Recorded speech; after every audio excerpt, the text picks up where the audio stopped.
परिचय। राधा, क्या कर रही हो? वाह, ये तो बहुत सुंदर है। तुमने इसे कैसे बनाया? मैंने इसे प्रकार और पेंसिल की सहायता से बनाया। लेकिन क्या इस वृत्त को बनाने के लिए हमें सचमुच प्रकार और पेंसिल की आवश्यकता पड़ती है? हाँ, एकदम सही आकृति बनाने के लिए हमें इन सभी रेखा गणितीय उपकरणों की आवश्यकता पड़ती है। क्या तुम इस कोण को देख सकती हो? हाँ, यह 30 अंश का कोण है। मैंने इसे प्रकार और स्केल की सहायता से बनाया है। लेकिन कैसे? मैं भी ये सीखना चाहती हूँ। मेरे साथ आओ, मैं तुम्हें सिखाती हूँ। उद्देश्य। इस पाठ के अंत में आप निम्न करने में सक्षम हो जाएंगे। एक दिए गए कोण को द्विभाजित करना, एक दिए गए रेखाखंड के लंबवर्धक की रचना करना, 60 अंश इत्यादि का कोण बनाना, दिए गए आधार, एक आधार कोण तथा अन्य दो भुजाओं के योग से त्रिभुज की रचना करना, दिए गए परिमाप और दो आधार कोणों की सहायता से त्रिभुज की रचना करना, एक त्रिभुज की रचना करना जिसमें परिमाप और दो आधार कोण दिए हों।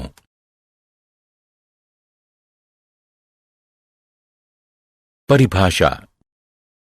रेखा गणित में रचना से तात्पर्य आकृतियों, कोणों और रेखाओं को सही सही बनाने से है। इन्हें हम प्रकार, अंशांकित पटरी और पेंसिल की सहायता से बना सकते हैं। कुछ रचनाओं में जहां माप लेने की भी आवश्यकता होती है, हम अंशांकित पटरी और चांदा का भी प्रयोग कर सकते हैं।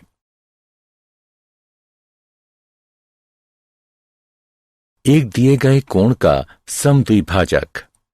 मित्रों, हम वृत्त, एक दिए गए रेखाखंड का लंबार्धक और 30 अंश और 45 अंश के कोण बनाना जानते हैं। अब हम एक दिए गए कोण का समद्विभाजक बनाना सीखेंगे। माना कि कोई कोण ABC है। अब हमें इस कोण का समद्विभाजक बनाना है। सबसे पहले हम B को केंद्र मानकर किसी भी त्रिज्या का कोई चाप लगाएंगे जो BA और BC किरणों को क्रमशः E और D पर प्रतिच्छेदित करेगा। फिर D को केंद्र मानकर DE की आधी लंबाई से अधिक की त्रिज्या लेकर हम एक चाप लगाएंगे। ठीक इसी तरह E को केंद्र मानकर DE की आधी लंबाई से अधिक की त्रिज्या लेकर हम एक और चाप लगाएंगे जो पहले चाप को F पर प्रतिच्छेदित करेगा। अब हम किरण BF खींचेंगे। यही किरण BF कोण ABC की समद्विभाजक है।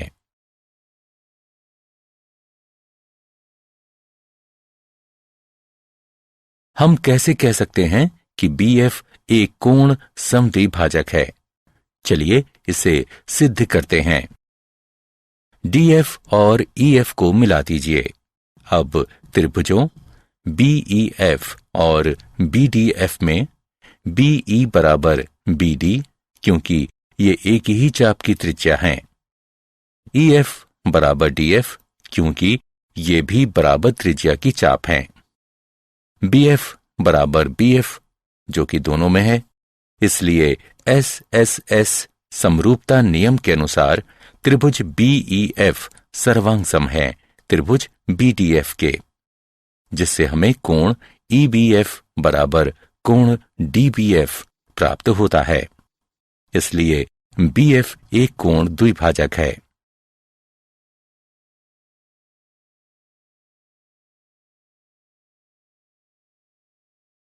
दिए गए रेखाखंड का लंबार्धक। अब हम एक दिए गए रेखाखंड के लंबार्धक की रचना करना सीखेंगे। एक रेखाखंड AB है। हम इसके लंबार्धक की रचना करना चाहते हैं। रचना के चरण। सबसे पहले A को केंद्र मानकर AB की लंबाई के आधे से अधिक की त्रिज्या लेकर रेखाखंड AB के दोनों ओर एक एक चाप लगाइए। ठीक इसी तरह B को केंद्र मानकर उसी त्रिज्या के एक एक चाप रेखाखंड AB के दोनों ओर लगाइए, जो पहले वाले दोनों चाप को क्रमशः P और Q पर प्रतिच्छेदित करेगा। अब PQ को मिला दें। PQ AB को M बिंदु पर प्रतिच्छेदित करेगी। यही रेखा PMQ रेखाखंड AB की अभीष्ट लंबार्धक है। चलिए सिद्ध करते हैं कि PMQ रेखाखंड AB का लंबार्धक है। A और B को P तथा Q से मिलाकर AP, AQ, BP और BQ बनाइए।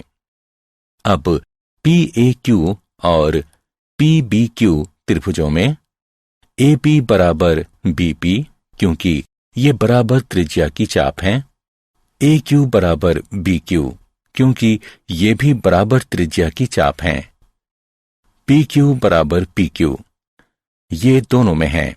इसलिए SAS समरूपता नियम के अनुसार त्रिभुज PAQ सर्वांग है त्रिभुज PBQ के। इसलिए CPCT द्वारा कोण APM बराबर है कोण BPM के। अब त्रिभुजों PMA और PMB में AP बराबर BP बराबर त्रिज्या की चाप, PM बराबर PM, ये दोनों में है। कोण APM बराबर कोण BPM जैसा कि ऊपर सिद्ध हो चुका है। इसलिए SAS समरूपता नियम के अनुसार त्रिभुज PMA सर्वांग है त्रिभुज PMB के। इसलिए AM बराबर BM और कोण PMA बराबर कोण PMB CPCT के द्वारा। रैखिक युग्म अभिगृहित का प्रयोग करते हुए कोण PMA जमा कोण PMB बराबर 180 डिग्री, अथवा हम इसे ऐसे भी लिख सकते हैं कोण PMA बराबर कोण PMB बराबर 90 डिग्री। इसलिए PM जो PMQ है रेखाखंड AB का लंबार्धक है। 60 अंश का कोण। हम 30 अंश और 45 अंश के कोणों की रचना करना जानते हैं। अब हम किसी दी गई किरण के प्रारंभिक बिंदु पर 60 अंश के कोण की रचना करना सीखेंगे। एक किरण AB है जिसका प्रारंभिक बिंदु A है। हम एक ऐसी किरण AC की रचना करना चाहते हैं जिससे कोण CAB बराबर 60 अंश हो। रचना के चरण। A को केंद्र मानकर किसी भी त्रिज्या का एक वृत्त का चाप लगाइए जो AB को किसी बिंदु पर प्रतिच्छेदित करेगा। माना कि वह बिंदु D है। अब D को केंद्र मानकर पहले वाली ही त्रिज्या का एक और चाप लगाइए जो पहले वाले चाप को किसी बिंदु पर प्रतिच्छेदित करेगा। माना कि वह बिंदु E है। अगले चरण में E से होते हुए किरण AC खींचिए। यही कोण CAB 60 अंश का अभीष्ट कोण है।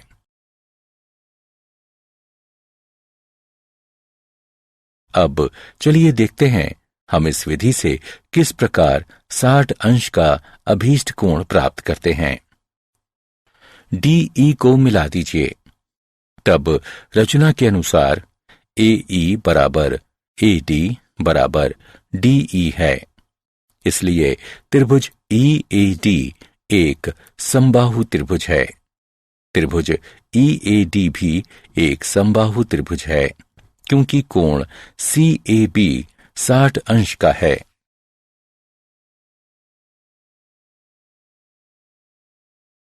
एक त्रिभुज की रचना। दिए गए आधार एक आधार कोण तथा अन्य दो भुजाओं के योग की सहायता से त्रिभुज की रचना करना। ABC कोई त्रिभुज है। BC जिसमें आधार B एक आधार कोण और AB जमा AC त्रिभुज ABC की अन्य दो भुजाओं का योग है। हमें त्रिभुज ABC की रचना करनी है। रचना के चरण। 1. आधार BC खींचें और बिंदु B पर दिए गए कोण के बराबर एक कोण XBC बनाएं। अगले चरण में किरण BX से AB जमा AC के बराबर एक रेखाखंड BD काटें। अब DC को मिला दें और कोण BDC के बराबर एक कोण DCY बनाएं। CY BX को प्रतिच्छेदित करेगी। यही त्रिभुज ABC हमारा अभीष्ट त्रिभुज है।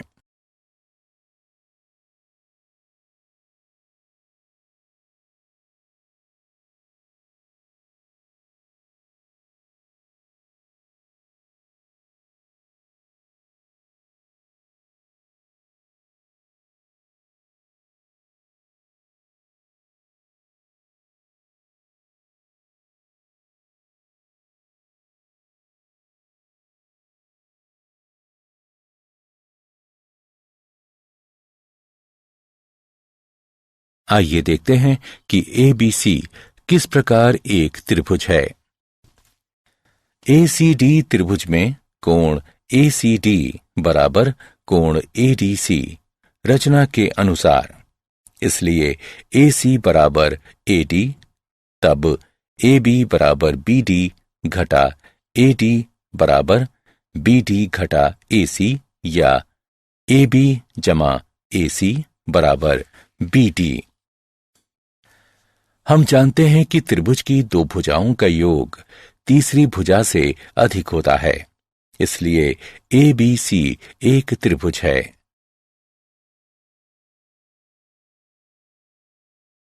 दिए गए आधार, एक आधार कोण तथा अन्य दो भुजाओं के अंतर की सहायता से त्रिभुज की रचना करना। आधार BC, आधार कोण B और दो भुजाओं का अंतर दिया गया है। यहां हमारे पास दो स्थितियां हैं। दो भुजाओं का अंतर या तो AB घटा AC होगा अथवा AC घटा AB होगा। हमें त्रिभुज ABC बनाना है। चलिए सबसे पहले पहली स्थिति का प्रयोग करते हुए त्रिभुज बनाते हैं, जब AB बड़ा है AC से और AB घटा AC दिया हुआ है। रचना के चरण। सबसे पहले आधार BC खींचें और बिंदु B पर दिए गए कोण के बराबर एक कोण XBC बनाएं। अब किरण BX से AB घटा AC के बराबर एक रेखाखंड BD काटें। अगले चरण में DC को मिला दें और DC का लंबार्धक PQ खींचें। इसे BX को एक बिंदु A पर प्रतिच्छेदित करने दें। AC को मिला दें। यही ABC हमारा अभीष्ट त्रिभुज है। चलिए अब दूसरी स्थिति का प्रयोग करते हुए त्रिभुज बनाते हैं, जिसमें AB छोटा है AC और AC घटा AB जो दिया गया है। रचना के चरण। सबसे पहले आधार BC खींचें और बिंदु B पर दिए गए कोण के बराबर एक कोण XBC बनाएं। अब किरण BX से AC घटा AB के बराबर एक रेखाखंड BD काटें। अगले चरण में DC को मिला दें और DC का लंबार्धक PQ खींचें। PQ को BX को एक बिंदु A पर प्रतिच्छेदित करने दें। AC को मिला दें। यही ABC हमारा अभीष्ट त्रिभुज है। चलिए दिए गए परिमाप और दो आधार कोणों की सहायता से एक त्रिभुज की रचना करें। माना कि कोण B और कोण C दिए गए कोण हैं और BC जमा CA जमा AB परिमाप है। हमें एक त्रिभुज ABC की रचना करनी है। रचना के चरण। सबसे पहले एक रेखाखंड XY खींचिए जो BC जमा CA जमा AB के बराबर हो। अब कोण LXY और MYX की रचना कीजिए। अब कोण LXY और कोण MYX को समद्विभाजित कीजिए। ये समद्विभाजक एक दूसरे को बिंदु A पर प्रतिच्छेदित करेंगे। अगला चरण AX और AY के लंबवर्धकों PQ और RS की रचना करेंगे।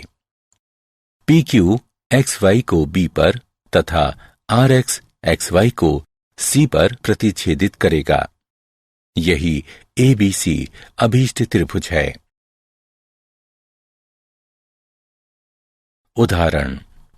चलिए एक उदाहरण को देखते हैं जिसमें हम एक ऐसे त्रिभुज ABC की रचना करेंगे जिसमें कोण B बराबर 60 अंश, कोण C बराबर 30 अंश और AB जमा BC जमा CA बराबर 15 सेंटीमीटर है। रचना के चरण। सबसे पहले हम एक रेखाखंड PQ बराबर 15 सेंटीमीटर खींचेंगे जो AB जमा BC जमा CA के बराबर होगा। अब P बिंदु पर एक 60 अंश का कोण और Q बिंदु पर 30 अंश का कोण बनाइए। इन कोणों को समद्विभाजित कीजिए। इनके समद्विभाजक एक दूसरे को बिंदु A पर प्रतिच्छेदित करेंगे। अब लंबवर्धकों AP और AQ की रचना कीजिए जो PQ को क्रमशः B और C पर प्रतिच्छेदित करेंगे। अब AB तथा AC को मिला दीजिए। यही ABC अभीष्ट त्रिभुज है।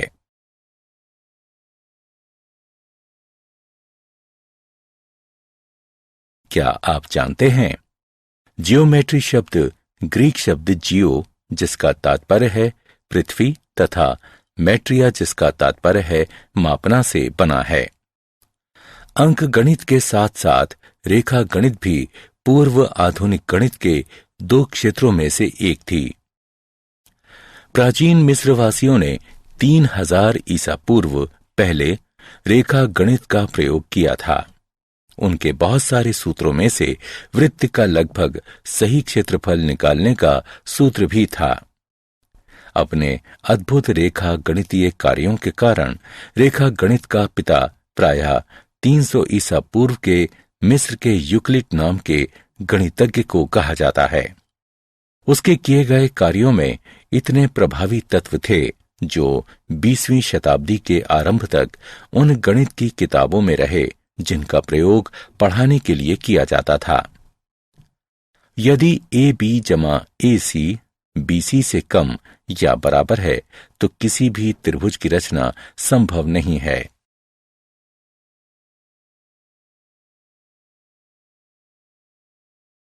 सारांश।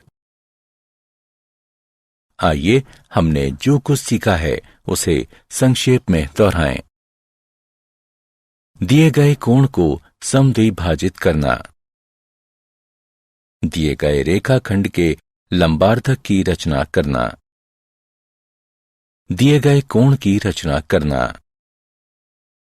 दिए गए आधार एक आधार कोण तथा अन्य दो भुजाओं के योग की सहायता से त्रिभुज की रचना करना, दिए गए आधार एक आधार कोण तथा अन्य दो भुजाओं के अंतर की सहायता से त्रिभुज की रचना करना, दिए गए परिमाप और दो आधार कोणों की सहायता से एक त्रिभुज की रचना करना।